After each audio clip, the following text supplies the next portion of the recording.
last punt where Elijah touched it and it turned out that they had touched it first. Did you know when all that was going on that they had touched it first, or were you a little concerned at that point? Well, both. I knew it hit off their guy. I know that I'm not going to cite the game. There's been a game since I've been here where the exact same thing has happened, and they recovered it. And it's clear as day when you saw it from the sideline what happened, but you don't know the camera angle. Like, if they don't have a replay angle that shows it clearly hit their guy, you never know how that's going to go. So, yeah, I mean, I knew what happened, but at the same time, you're concerned that the camera angle wouldn't show it. What has Chad Ryland shown you, especially after this latest, 58-yarder, zeros on the clock, and it's cold, and the wind's coming in a little bit from that end? What has he shown you overall to date? Well, I think that's a big kick, and obviously he had a good game. The temperature was what it was, and, I mean, you can see how the ball was flying kickoffs and punts. Certainly affected it, but, the more chances he's gotten, he's come through when we needed him. So, guys go through stuff over the course of the season, all kickers around the league. It wasn't a great week for kickers around the NFL.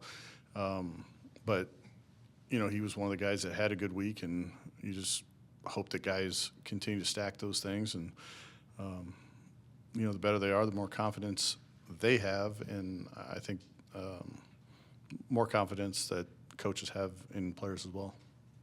Is it a process to sort of gain your trust and build that, for those situations? Well, for me, I've always thought that, like, you're starting at a good place with guys. Like, you wouldn't have players on your team doing what they're doing unless you thought that they'd be successful. And as coaches, we try to put players in positions to be successful.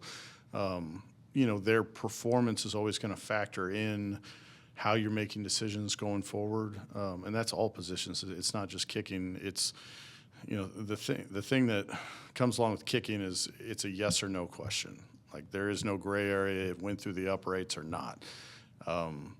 As good of evaluators as some people in the media may be, I'm not sure they know when the left guard made the right block or the corner covered the right guy. Things can get distorted, but when it comes to kicks, it went through or it didn't. So everybody, and there may be things that have nothing to do with the kicker that affected the kick. Maybe it's a snap, maybe it's a hold, maybe it's a protection. There could be a number of things that factor, but at the end of the day, there's a result, and it's pretty clear what that result is.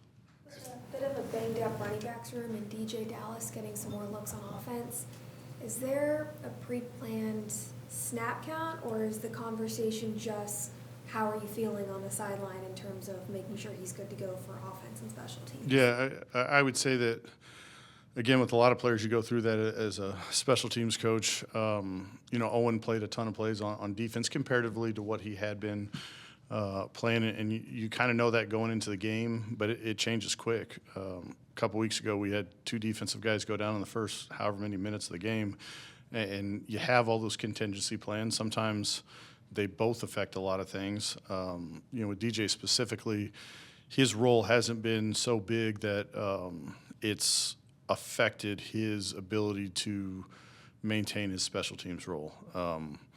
He scored opening week on that kickoff return. Well, it was back-to-back plays on the kickoff, and so we got somebody else in there for him on that kickoff. And I hope he busts an 80-yard run for a touchdown. He's probably not covering the kickoff on that one as well. But it's worked out so far. Has Chad gotten through whatever issues he had over the last few weeks that you've been working with him on? Yeah, I wouldn't characterize, issues. It's, the kicks didn't go through in a couple games, and they've gone through a lot, in other games. At the end of the day, you're looking at, you go back and look at a guy's season and kind of evaluate the whole body of work on how you feel about it as a coach, as a player. There's some things that need to be adjusted in the off season. Like messing with guys during the season, that gets tough, and especially at that position, you're not trying to mess with too much at one time. But there are some things that guys can do better and more consistent. Those are the things you're just trying to dial into. What makes you successful? What can I watch? What can I do to help you be successful? Chad's pretty good about knowing what may have happened in the last week, good, bad, or otherwise, and kind of self-correcting things. With the fair catch field goal that was in the Chargers game, does that, because there's not a operation involved, because there's not a defense right in front of you, does that extend how much you might look at how far out a field goal kicker could try something? Sure.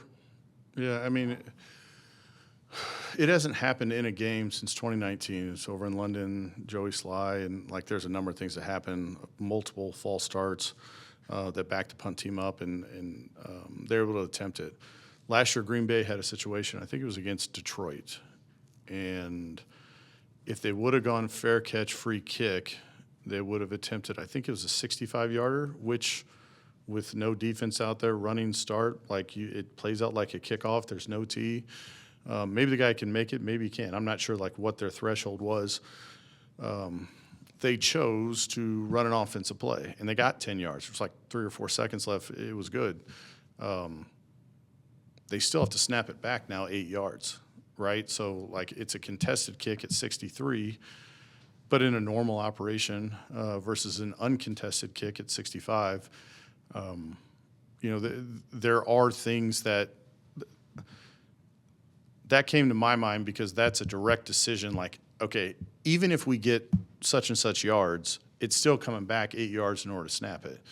It usually doesn't happen like that, but I would think that a lot of guys would feel like they could kick a ball in that situation. It could be a little bit lower. You can drive the ball. You can take a full approach if you wanted to. Some guys wouldn't. I've coached guys in the past that said, I don't care if it's a free kick or not. I'm taking my normal steps and rhythm, and that's how I kick the ball. Given that now the onside kicks have to be declared and you don't, it's not the same play as a regular kickoff, would you be in favor of bringing back the running start? I mean, it seems like those are less high impact plays rather than a full kickoff.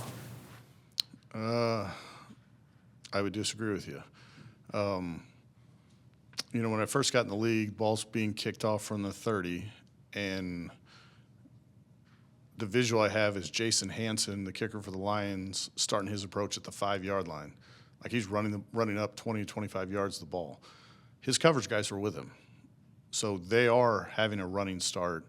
And at that time, there wasn't a 5-by-5 rule. So you would see onside kicks in this league where it's a kicker and there's 10 guys over there, and they're all running outside the numbers. And there's 9 guys over there waiting on them. And it's like the opening scene of Braveheart or whatever, these movies. I mean, it was carnage. And so they went more restrictive rules, guys going 5 yards, running start, and that certainly helped the impact on that play. I've said it numerous times in here. I'm for player safety. I understand we want to make things all plays competitive, more compelling, exciting endings. I understand all of those things. I would never want to be in favor of something that puts a player's health in more jeopardy just to make something more exciting. I randomly caught during the game, there was a Panthers punter was warming up, and a sound guy cut in front of him, right when he was about to kick. And it got me thinking, what kind of crazy things have you seen on the sidelines with guys warming up and all, outside of the yellow? And there's just so much going on. Yeah, I mean, the TV card is always something that you've got to be aware of. Everybody's job is important on the sideline, players, coaches, distinguished members of the media. There's a lot of stuff. I mean, it was, I coached in a Super Bowl one time, and that's a crowded sideline, as well. I don't see a whole lot of those things. I hear about them more. Occasionally, you will see a punter or kicker miss the net warming up, and the ball will just go in the stands. That's probably the most common thing that I see or hear about, but there's a lot of things going on over there on the sideline. On that last punt, tell me if I'm wrong, it looked like Greg might have been able to come up and fair catch it. Is that the decision the returner has to make based on where the ball's going, what it's doing, how far he is from it in terms of making that decision to just let it drop? Yeah, I mean, I would say that the first thing we coach is, if nothing else happens, our offense needs to be on the field on the next play. Ball security is the most important thing that we can do as a return team. So if there's anything that compromises that, we want to make sure that we do our job to make sure our offense comes back out, whether that's catch the ball, field it if it's rolling, communicate, poison the ball. And there is a number of factors, proximity with coverage players, the way that the ball is spinning, the way it's punted, all those things factor in. But when you catch the ball, there's less things that can happen, right? Like, it's not going to hit somebody if you catch the ball.